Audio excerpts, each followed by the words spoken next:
So guys, सर्दियाँ और Palma planter psoriasis it's a big issue. Cracks पड़ेंगे, आपको ब्लीड होगा, आपको इचिंग होगी और आप परेशान रहोगे।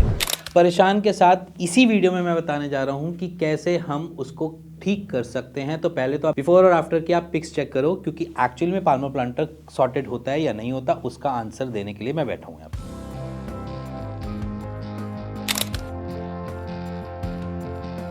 सो फोटो देखकर आपको ये तो क्लियर हो गया होगा कि एक्चुअल में पाल्मा प्लांटर सॉर्टेड हो सकता है।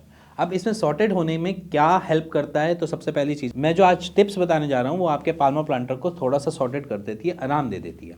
बट उसके लिए ट्रीटमेंट अदरवाइज आपको लेना ही पड़ेगा। बट उससे पहले अगर आपके को पाल्मा प्लांटर है बट आप उसको सॉर्टेड कैसे रख सकते हैं, तो वो तरीके आज मैं आपको इसमें बताऊँगा। सो बेसिकली पाल्मा प्लांटर एक ऐसा इशू है जहाँ पर आपके पाम्स के ऊपर बेसिकली सोरासिस की एक पतली लेयर पड़नी चालू हो जाती है। अब और जगह क्या होता है कि किसी भी एरिया में वो वहाँ पर पपड़ी बन के उतरती है, बट यहाँ पर क्या होती है, यहाँ पर पपड़ी बन के इकट्ठी होनी चालू होती है, क्योंकि यहाँ की जो स्किन होती है हमारी थोड़ी हार्ड होती है एज़ कम्पेयर टू किसी भी और एरिया से। जो हार्ड स्किन होती है उसकी वजह से हमें यहाँ पर देखने को मिलता है बड़ी डीप क्रैक्स। क्यों उसके ऊपर क्रैक्स का देखने का इसलिए भी पड़ता है क्योंकि जब हम इसके ऊपर हम कुछ भी ड्राइनेस का लेयर अगर आएगी भी या यहाँ की स्किन जल्दी डेड होगी तो यहाँ पर वो एकदम से उतारती नहीं है। उतारने का मतलब स्केल ही नहीं करेगी आपको, यहाँ पर आपको ऐसी इचिंग बहुत ज़्यादा नहीं देती, बट यहाँ पर धीरे धीरे वहाँ पर क्रैक्स पड़ने चालू हो जाते हैं। तो इसीलिए टिप्स जो है वो रिक्वायरमेंट है। तो सबसे पहले टिप से स्टार्ट करता हूँ कि हमने यहाँ पर करना क्या है। देखो, हार्ड स्किन है, डेड हो रही है स्किन, तो यहाँ पर हम क्या करके रखेंगे, हमें हमेशा मॉइस्चराइज करके रखना पड़ेगा। मॉइस्चराइज़र के लिए आप शिया बटर यूज़ कर सकते हो या देसी घी भी यूज़ कर सकते हो या कोकोनट ऑयल भी यूज़ कर सकते हो।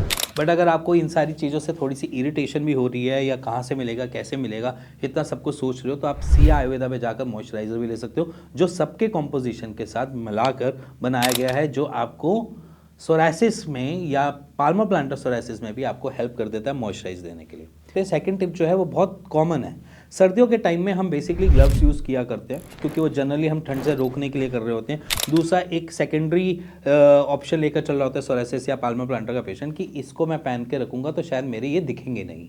अब यहाँ पर क्या होता है, जब आप ग्लव्स वगैरह पहनते हो या वूलन या कोई भी ऐसा ग्लव्स जिसको हम कहते हैं कि वहाँ पर दिक्कत दे सकता है, वूलन भी आपको यहाँ पर प्रॉब्लम दे सकता है, इवन जो रैक्सीन के ग्लव्स होते हैं वो भी आपको प्रॉब्लम दे सकते हैं। तो यहाँ पर अगर आप ग्लव्स पहनना ही चाहते हो तो कॉटन के ग्लव्स पहन सकते हो। अब आ जाते हैं थर्ड टिप के पास। हमने बहुत माइल्ड सोप को यूज़ करना है, चाहे आप यहाँ पर हैंड वॉश भी यूज़ करते हो तो बहुत माइल्ड हैंड वॉश को यूज़ करना है, चाहे तो आप फेस वॉश को भी यूज़ कर सकते हो अपने हैंड को वॉश करने के लिए। माइल्ड सोप या माइल्ड फेस वॉश से आप अपने हैंड वॉश कर सकते हो। उसके पीछे रीज़न ये है कि जब भी आप अपने हैंड वॉश करते हो तो हमारी ड्राइनेस बढ़ती है। वो आपकी नहीं, एक जनरल बॉडी की एक टेंडेंसी है। जब आप हैंड वॉश करोगे तो वहाँ पर ड्राइनेस बढ़ेगी, और जब ड्राइनेस बढ़ेगी तो वो आपको और इरिटेबिलिटी आपको प्रदान करेगी और आपको इरिटेशन ज़्यादा होगी। तो इसीलिए कहता हूँ कि यहाँ पर माइल्ड सोप यूज़ करो। अगर सोप नहीं मिलता है तो कोई भी फेस वॉश यूज़ कर लो जो थोड़ा माइल्ड हो, क्योंकि माइल्ड फेस वॉश मिलना आसान हो जाता है एज़ कम्पेयर टू सोप से। और अगर आपको कुछ समझ नहीं आ रहा, हमारा जो सिया आयुर्वेदा का बॉडी वॉश है वो भी आप ले सकते हो। बॉडी वॉश से भी अपने हैंड वॉश कर सकते हो और बॉडी को भी वॉश कर सकते हो। इसी के बाद आती है हमारी last tip. So guys, basically क्या होता है कि हम अपने रूम्स में हीटर वगैरह चला कर रखते हैं, नहीं भी चलाते हैं तो ड्राइनेस है, नॉर्मल है, तो हम क्या करेंगे, इस वक्त हम यहाँ पर हम ह्यूमिडिफायर को यूज़ करेंगे। ह्यूमिडिफायर जो होता है बेसिकली आपको ह्यूमिडिटी दे रहा है, आपकी स्किन को नरिश कर देता है और साइड बाय साइड आपको थोड़ा सा मॉइस्चर वाली एयर दे देता है। जहाँ पर हमारे को ड्राई एयर मिल रही है एज इन सर्दियों में, और जब आप हीटर चला लेते हो तो और ड्राई हो जाती है, उससे बचने के लिए अगर हम यहाँ पर यूज़ कर सकते हैं तो आप नॉर्मल ह्यूमिडिफायर यूज़ कर सकते हो। इसमें दोनों तरीके के ह्यूमिडिफायर आते हैं, कोल्ड और हॉट भी यूज़ कर सकते हो, कोल्ड भी यूज़ कर सकते हो, क्योंकि जैसे सर्दियाँ हैं तो आप हॉट ह्यूमिडिफायर को यूज़ कर सकते हो, और अगर आप गर्मियों में हो तो आप कोल्ड ह्यूमिडिफायर यूज़ कर सकते हो।